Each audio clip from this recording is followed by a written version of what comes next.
aliran-aliran, ajaran-ajaran yang demikian rupa. Walhasil setiap kali ajaran-ajaran yang timbul, ajaran-ajaran yang ada di masyarakat, itu ukurannya hanya satu. Bila lain daripada satu itu salah.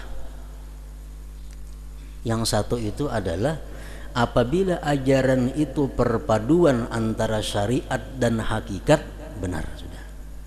Lain pada itu kada bujur. Itu barometernya, ukurannya. Ajaran pada pembahasan surat yang ke-21 daripada surat-surat Al-Quran. Al-Hadi wal Ishrun min suwaril Quran, suratul Anbiya. Yang ke-21 dari surah-surah yang ada dalam Al-Quran, yaitu surat yang dinamakan dengan Al-Anbiya. Surat Al-Anbiya ini makiyatun, diturunkan di Mekah. Wa ayatuha isnata asyrata wa mi'ah, ayat-ayatnya berjumlah 112 ayat. Para muhibbin rahimakumullah, Al-Anbiya artinya adalah para nabi. Dalam istilah logat Arab, Al-Anbiya itu adalah jam'u nabiyyin, jamak daripada nabi. Kumpulan para nabi disebut anbiya, sebagaimana kumpulan para wali disebut auliya.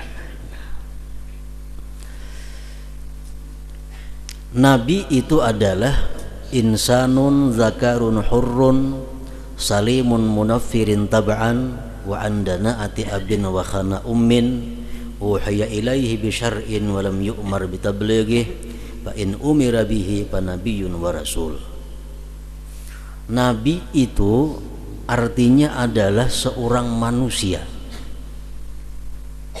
Kadang mau nabi itu malaikat, nabi kadang mau jin. Nabi itu dari golongan insan, manusia. Zakarun, nabi itu laki-laki, kada ada bini-bini, kecuali ada segelintir pendapat daripada umat Islam yang mengatakan nabi itu boleh perempuan, dan mereka memasukkan Siti Asiyah dan Maryam sebagai anbiya, bagian dari anbiya. Sedangkan pendapat yang mayoritas dari ulama, nabi itu mesti laki-laki. Hurrun, orangnya merdeka, kadang menjadi budak siapa jua pun. Salimun min munaffirin tab'an, selamat daripada yang melarikan pada tabiatnya. Artinya seorang nabi itu kadang mau mempunyai sesuatu yang membuat orang lari daripadanya. Contohnya penyakit menular. Nabi kadang mau berisi penyakit menular, karena orang kadang wani bebarak menjangkit. Nah, nabi kadang mau itu. Wa andana ati abin wa khana ummin, dan nabi itu selamat bersih daripada kehinaan kedua orang tuanya. Misal kadang mau nabi itu anak penzina, nabi kadang mau anak seorang pemabuk. Uhiya ilaihi bi syar'in wa lam yu'mar bi tablighi, diwahyukan kepadanya dengan syariat dan tidak diperintah dengan menyampaikan kepada manusia. Itu nabi. Fa in umira bihi, jika diperintah dengan menyampaikan itu syariat, fa nabiyyun wa rasul, ngarannya nabi sekaligus rasul.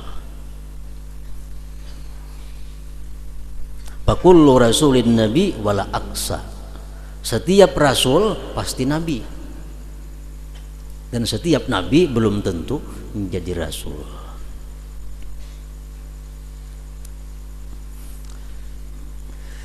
Qila adadul anbiya mi'atu alfin wa arba'atun wa ishrun alfa. Ada yang mengatakan bahwa jumlah seluruhnya para nabi itu 124.000 orang.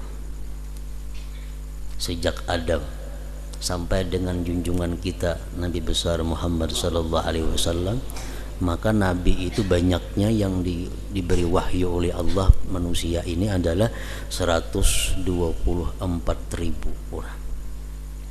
Ka'iddati ashabi sayyidina Muhammad sallallahu alaihi wasallam waqta wafatihi, sama persis seperti bilangan jumlah sahabat Rasulullah waktu beliau wafat. Rasulullah wafat meninggalkan 124.000 sahabat. Persis seperti itu jumlah para anbiya. Wa adadur rusul 313, sedangkan bilangan para rasul itu ada 313 orang. Nabi 124.000, kalau rasul 313. Zukira fil Qur'anil Karim minhum khamsatun wa ishrun. Dari semua itu yang disebutkan dalam Al-Quran ada 25 orang. Di Al-Quran ada 25. Oleh karena itu kita wajib mengenali, menghafal yang 25 orang itu. Karena itu yang ditulis, yang diwahyukan oleh Allah di dalam Al-Quran ada 25 nabi.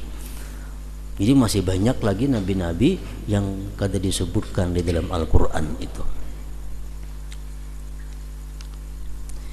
Waqtulifa bi nubuwwati Khidir wa Dzil Qarnain wa Luqman wa Talut. Khilaf ulama tentang kenabian Khidir. Khidir itu ada yang mengatakan nabi, ada yang mengatakan wali. Artinya kalau kita mengatakan bahwa Khidir itu bukan nabi, kada jadi masalah. Tapi kalau kita mengatakan Lut bukan nabi, kafir kita. Kalau kita mengatakan misalnya Isa bukan nabi, Musa bukan nabi, kafir, karena dalam Al-Quran dijelaskan sudah itu nabi. Nah kalau Khidir itu khilaf. Ada yang mengatakan termasuk nabi, ada yang mengatakan bukan. Wa Dzul Qarnain. Nah, Dzul Qarnain ada yang mengatakan nabi, ada yang mengatakan kada. Wa Luqman Al-Hakim. Dalam Quran ada surat Luqman. Nah, ada yang mengatakan beliau itu seorang nabi, ada yang mengatakan kada. Wa Talut dan Talut. Ada yang mengatakan nabi, ada yang mengatakan kada. Walhasil dari sekian banyak nabi itu kita yang wajib mempercayai, mengimani yang 25 itu. Karena itu disebut dalam Al-Quran mulai Adam sampai dengan junjungan kita Nabi besar Muhammad sallallahu alaihi wasallam. Wa khatamallahu al-anbiya wal mursalin bi sayyidina Muhammad sallallahu alaihi wasallam, dan Allah menutup, menyudahi akan para nabi dan para rasul dengan junjungan kita Nabi besar Muhammad sallallahu alaihi wasallam. Qala Allah Ta'ala wa khataman nabiyyin. Muhammad itu adalah penutup para rasul. Dan dalam hadis riwayat Muslim, hadis yang sahih, beliau bersabda, wa ana khatamun nabiyyin, aku adalah penutup para nabi. Quran sudah jelas mengatakan bahwa nabi kita adalah penutupnya para nabi. Hadis sahih pun mengatakan demikian. Jadi ada golongan-golongan ajaran-ajaran yang mengaku ada nabi sesudah Nabi Muhammad, itu sudah jelas bertentangan dengan Al-Quran dan dengan hadis yang sahih. Cuma anehnya ada yang mengaku jadi nabi ini tuh. Anehnya lagi banyak aja yang percaya.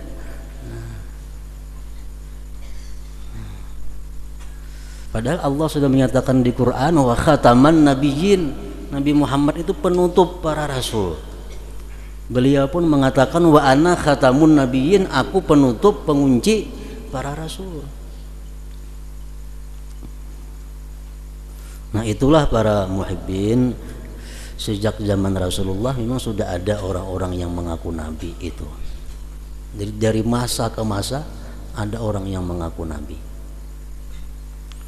Nah, kita dengan kepercayaan, dengan keimanan kepada Al-Quran bahwa tidak ada lagi para nabi sesudah Nabi Muhammad SAW, maka bagaimanapun ada orang hebatnya itu manusia punya kelebihan yang luar biasa umpamanya, mengaku jadi nabi, tetap kita kada percaya. Apalagi tapi ada kelebihan mengaku jadi nabi. Walaupun bisa terabang, bisa maulah batu jadi emas umpamanya, mengaku nabi, kita kada boleh percaya. Percaya kafir berarti.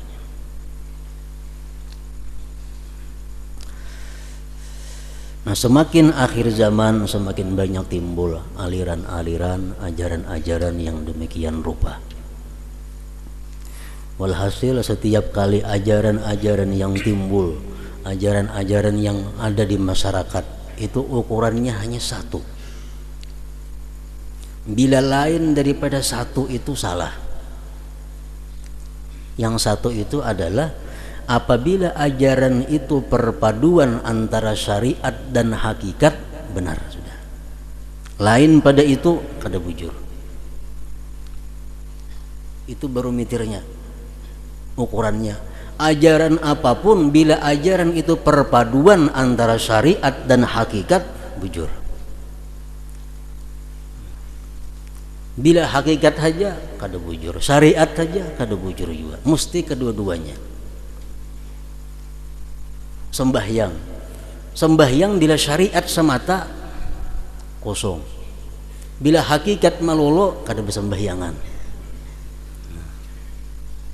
Jadi sembahyang itu agar menjadi berisi, menjadi bernilai di sisi Allah, mesti diisi dengan syariat dan hakikat. Syariat artinya aku sembahyang fardu zuhur, hakikat aku sembahyang dengan daya dan upaya Allah Subhanahu wa ta'ala. Kadang alih hakikatnya itu. Sembahyang syariat aku sembahyang, tapi hakikatnya dengan kekuatan daya upaya Allah Subhanahu wa ta'ala. Itu hakikat ngarannya sembahyang.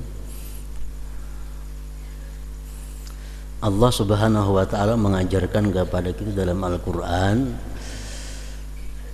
Rasulullah sallallahu alaihi wasallam dalam perang Badar, beliau mengambil segenggam pasir, disuruh melimbayakan, meluntarkan kepada orang kafir, samuan orang kafir kalimpanan, padahal segenggam hanya.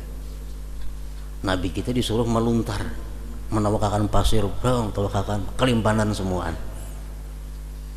Lalu Allah menurunkan ayat, wa ma ramaita idz ramaita walakinnallaha rama. Nah, itu ayat perpaduan antara syariat dan hakikat. Allah mengatakan bahwa yang meluntar itu Muhammad, namun hakikatnya adalah bukan Muhammad. Yang meluntar adalah Muhammad, hakikatnya adalah Allah Subhanahu wa ta'ala. Nah, kita sembahyang adalah kita, tapi dengan upaya dan kekuatan dari Allah Subhanahu wa ta'ala. Itu hakikat dan syariat. Bila ada ajaran nang pacang kada bersyariat, luput. Kayak apa jaharatnya gurunya, mempacang kada sembahyang lagi, kada puasa lagi. Di kampung-kampung ada itu masuk ajaran-ajaran nangka itu. Bukan mustahil karena ada di Birayang sana orang mengaku jadi nabi. Tahun berapa?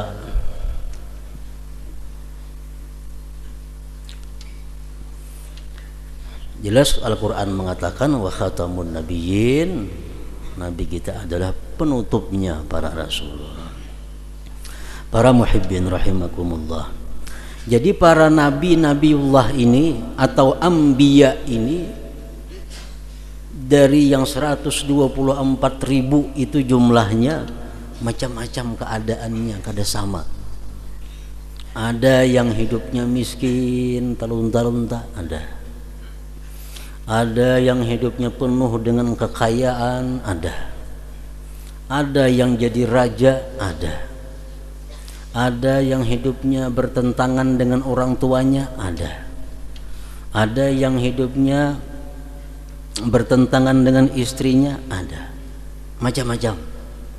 Itu kesemuanya adalah dikehendaki oleh Allah Subhanahu wa taala untuk dijadikan hujjah, dijadikan satu alasan nanti untuk menolak alasan-alasan manusia kenapa tidak beriman dan bertakwa kepada Allah Subhanahu wa taala. Ada orang yang sangat kaya, luar biasa kekayaan diberi Allah, sehingga di akhirat nanti ujar Tuhan, wahai fulan, kenapa engkau kada sembahyang berjamaah, kenapa engkau kada menuntut ilmu, kenapa engkau kada berwirid, kenapa engkau kada banyak zikir kepadaku? Hamba ini menjawab, karena engkau ya Allah kebanyakan beri aku harta, jadi kada keurusan. Allah sudah membuat hujjah. Ujar Allah, mana ikam sugihnya lawan Nabi Sulaiman. Nabi Sulaiman tuh lantai rumahnya aja emas, mana ikam sugihnya. Kawahan Nabi Sulaiman sembahyang, kawahan Nabi Sulaiman berzikir kepada aku setiap saat. Ikam nang kekayaan macam itu kada kawala. Nah, jadi semua itu ambiya jadi hujjah oleh Allah Subhanahu wa taala. Nang jadi raja, kenapa engkau kada bertakwa kepada Allah, kenapa engkau kada sembahyang berjamaah? Pian pamberi ulun amanah jadi pejabat, jadi bupati, sehingga ulun kada kabar lagi ke masjid, kada kabar lagi sembahyang 5 waktu berjamaah, kada kabar lagi zikir banyak karena kebanyakan yang diurus rakyatnya. Allah mengatakan, ujar Allah, Nabi Sulaiman itu raja seluruh dunia. Dan bukan hanya rajanya manusia, raja binatang-binatang pun termasuk di bawah kekuasaan Nabi Sulaiman. Jin termasuk rakyatnya Nabi Sulaiman. Dari sekian banyak yang diurus Nabi Sulaiman itu, makmurnya rakyatnya makmur, Sulaimannya zikirnya banyak kepada Allah. Ikam nang sekabupaten itu diurus ada sembahyang berjamaah lah. Kada kau beralasan di sisi Allah, kada ada alasan. Allah sudah punya hujjah dengan para anbiya ini. Ada orang yang kada takwa kepada Allah, kenapa engkau kada sembahyang, kenapa engkau kada berzikir? Pian pang membuat ulun dalam dunia hidup fakir miskin, sehingga ulun kada kaubar sembahyang, orang makan mencari pemakan segala macam. Ujar Allah Ta'ala, manaika miskinnya lawan Nabi Isa. Isa berumahnya kada diisi, kemana dan naung sehingga situ guring istirahat, jalan aja Nabi Isa.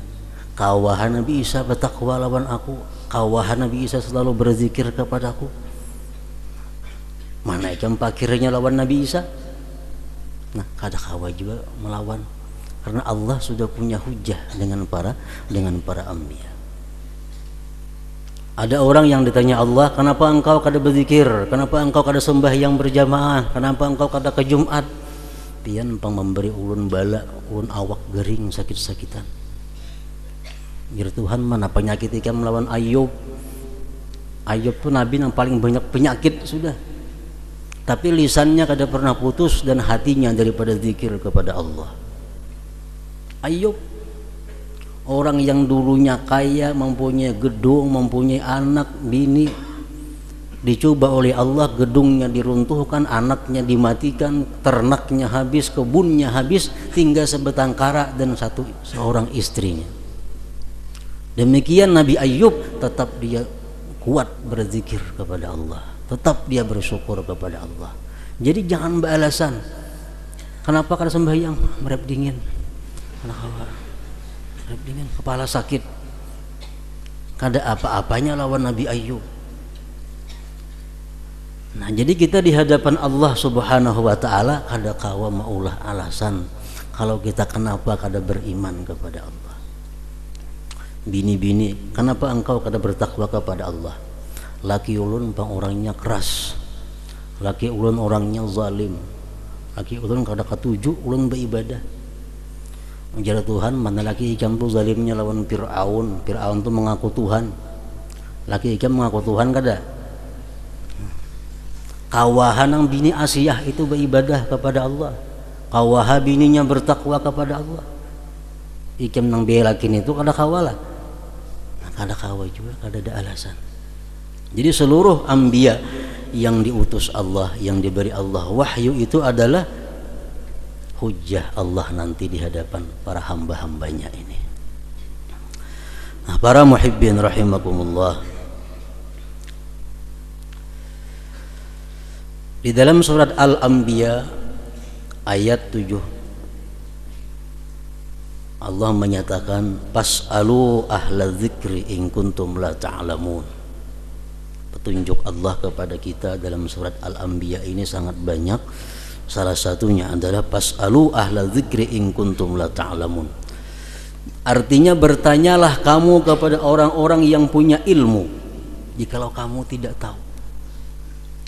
Kalau kamu kada tahu, betakun.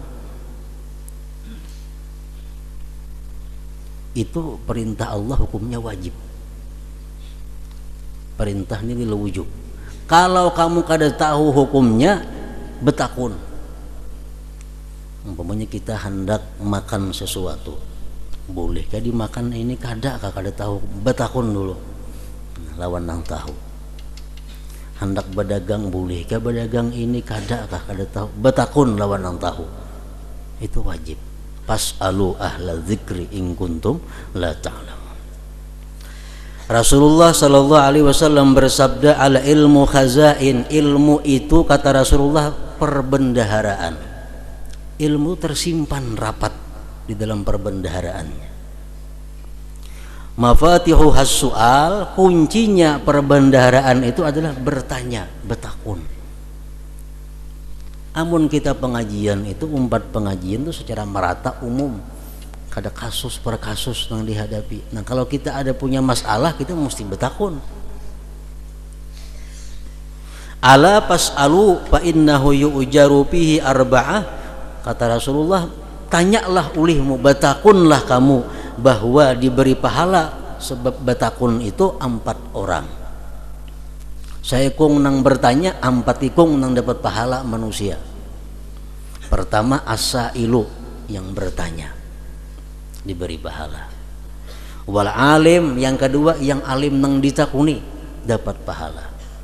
Wal mustami' nang mendengarkan pun ada, dapat pahala juga. Wal muhibbu lahum, nang cinta bagi mereka, dapat pahala juga. Jadi kunci ilmu betakun.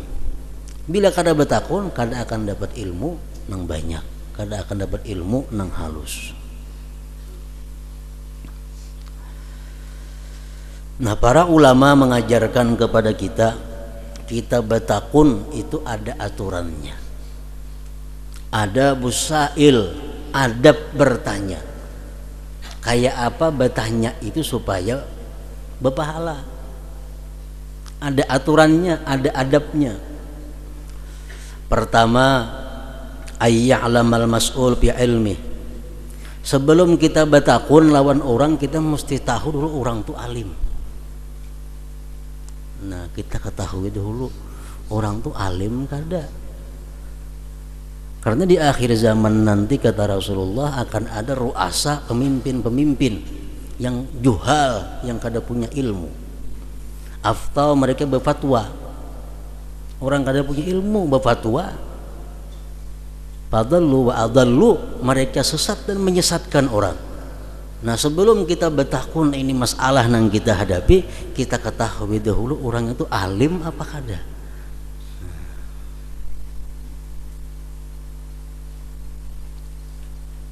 Yang kedua, wa ayyubayyinal jawab. Yang kedua, ay yubajjidal mas'ul bi khitabihi wa jawabih. Yang kedua, dia menghormati akan orang yang ditanya ini, baik dengan mengkhitabnya ataupun dengan menjawabnya. Artinya betakun itu ada tata krama di mana kita menghormati dengan orang yang kita takuni ini. Yang ketiga, wa ayyuhassina su'al wa yubayyinah.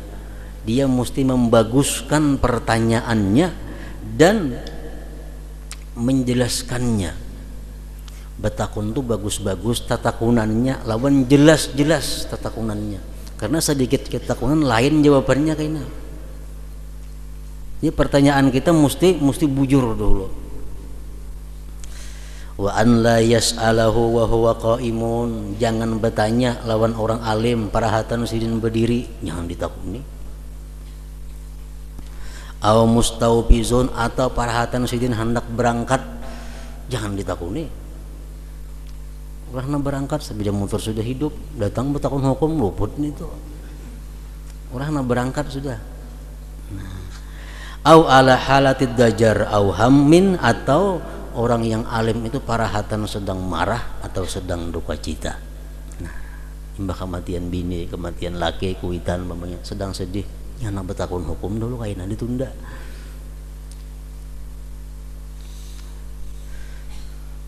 Wa an la yaqula abtani pulan wa kaifa ra'yu, kita bertakun ini jangan berkata, wahai tuan guru ulun bertakun lawan pian hukumna.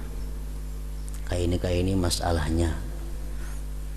Menurut patwa tuan guru si anu kada boleh pang pian pang kayak apa, nah jangan kayak itu bertakun.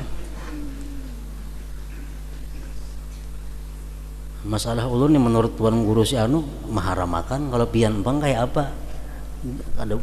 Kada boleh bertakun macam itu, kada beadat ngarannya.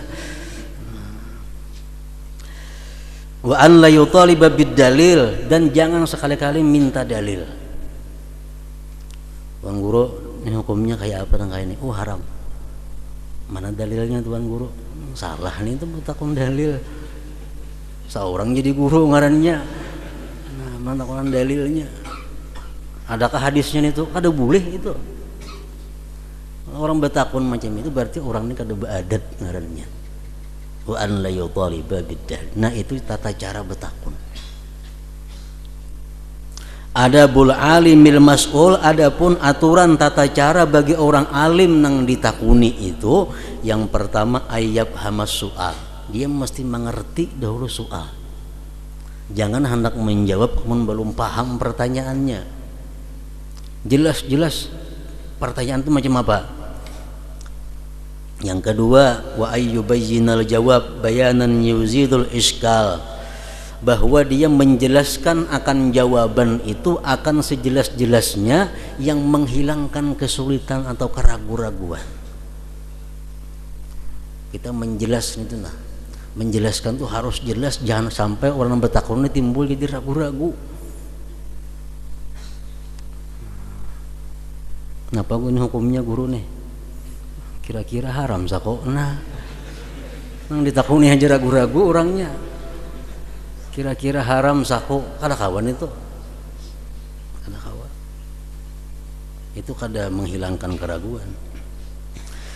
Yang ketiga, wa ayyasbira ala tafhimis sa'il, orang yang ditakuni ini mesti sabar untuk memberikan pemahaman kepada yang bertakun. Jelaskan, paham lah, pian ini paham lah. Belum paham, jelaskan sampai paham.